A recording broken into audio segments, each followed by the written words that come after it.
Inspirasi hari ini, kado terbaik, Roma 12 ayat 1. Karena itu saudara-saudara, demi kemurahan Allah, aku menasihatkan kamu supaya kamu mempersembahkan tubuhmu sebagai persembahan yang hidup, yang kudus dan yang berkenan kepada Allah. Itu adalah ibadahmu yang sejati. Seorang gadis kecil yang terlahir dari keluarga yang sangat sederhana, begitu bersuka cita karena hari Natal yang telah ditunggu-tunggu akan segera tiba. Di sekolahnya, para guru dan murid-murid bersiap-siap untuk menyambut Natal. Mereka mendekorasi aula sekolah dengan pernak-pernik Natal yang begitu indah. Pohon Natal yang dihias dengan lampu warna-warni yang sangat menarik. Tiba saatnya seorang guru memberi pengumuman kepada setiap murid bahwa pada acara Natal yang akan diadakan minggu depan, setiap murid harus membawa kado yang istimewa buat Yesus. Dan setiap kado terbaik akan mendapatkan hadiah istimewa dari sekolah.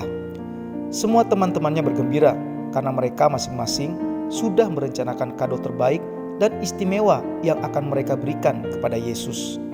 Namun ada seorang yang tidak merasakan kebahagiaan mendengar pengumuman dari gurunya tersebut. Dia adalah gadis kecil sederhana itu. Gadis itu pulang dengan raut wajah yang sangat sedih. Tiba di rumah, orang tuanya bertanya kepadanya, mengapa ia begitu terlihat sangat bersedih?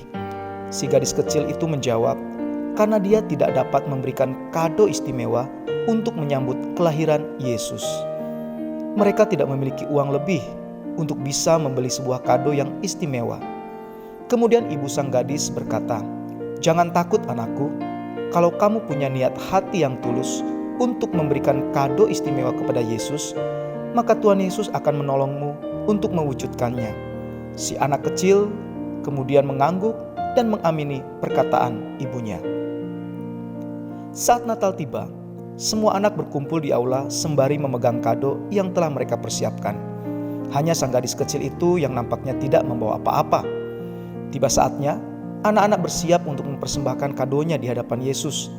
Sang guru menyuruh satu-satu anak maju ke depan dan membuka kado yang mereka bawa. Wah, semua kado-kado yang mereka bawa nilainya cukup fantastis. Melihat hal itu, sang gadis kecil hanya terdiam dan seakan ingin menahan tangisnya karena merasa tidak memiliki apa-apa untuk diberikan kepada Yesus. Gadis kecil itu hanya berdiri saja tanpa berkata sepatah kata pun. Kemudian sang guru bertanya, "Apa yang kamu bawa untuk Yesus?"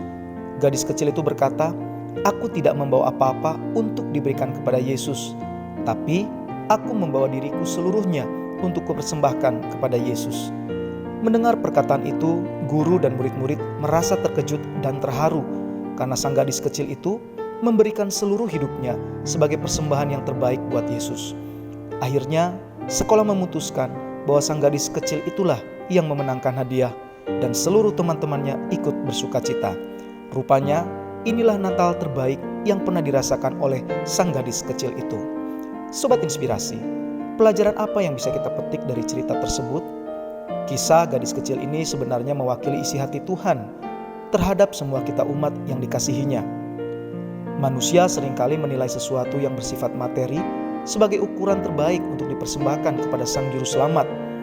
Jerih lelah dalam mempersiapkan program-program pelayanan dinilai sebagai tindakan yang sudah cukup untuk memuaskan Sang Juru Selamat.